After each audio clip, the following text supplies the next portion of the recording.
The strong force, a different reason. The mass of the proton, a different reason.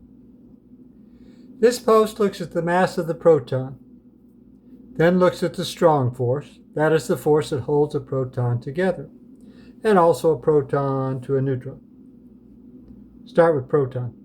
My suggestion is that the proton is made up of 2 positrons and 1 electron. Positrons are anti-electrons.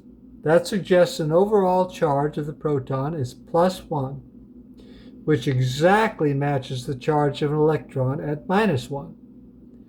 This also explains where the missing antimatter is. It's here in every proton. The major problem that I get about the model is this: the mass of 1 electron and 2 positrons is way less than the mass of a proton. Yes, that is a real problem. But this same problem of mass applies to the current quark model.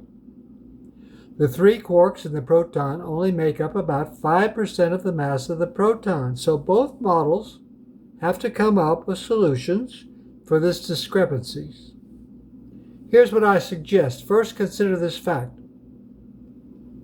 The more rapidly a particle vibrates, the greater the particle's mass. Next, look at the top of the illustration.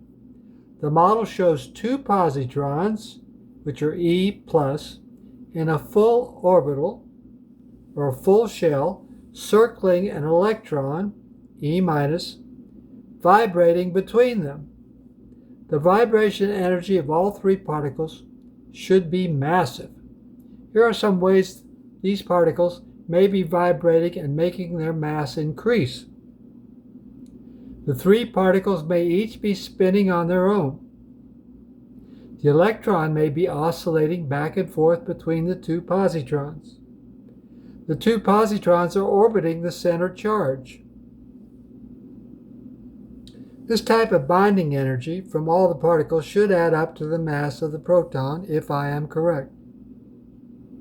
Remember, we know that the proton is so stable it cannot decay into its parts. So something very, very stable is holding it together permanently. Strong force. Next, let's look at the strong force. The strong force is a massive force, the greatest in physics. The strong force is also very, very limited and applies only to an area about the diameter of a proton. The strong force acts very much like a rubber band. The more the proton is stretched out of shape, the stronger the force trying to pull it back. Look at the top illustration again. The 2 positron ring would resist any force trying to pull it apart.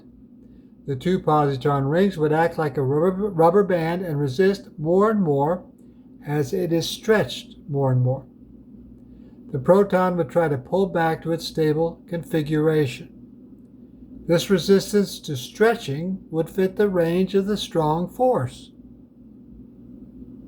Now let's look at a proton and neutron.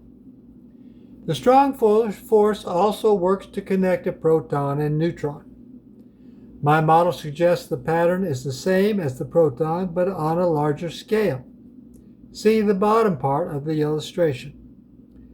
The neutron in my model is a proton plus electron. So, a proton bound to a neutron is really just a proton bond to a proton plus electron. Or the proton-neutron bond is really 2 protons glued together by the electron shared between them. This too should have the strong force. Here it is caused by the electron from the neutron holding 2 protons together. This force is strong enough to keep the neutron from breaking apart, which it does in 10 minutes when not connected to a proton. Free neutrons break into a proton, an electron, as I've suggested, and there's an antineutrino there as well. Summary: the proton may get its strong force from its inside makeup of 2 positrons and 1 electron. The proton's mass may come from the agitation and stability of the 3 particles within it. The proton-neutron bond follows a similar pattern. Thank you for reading. See my other posts for more aspects of all of this. and feel free to share.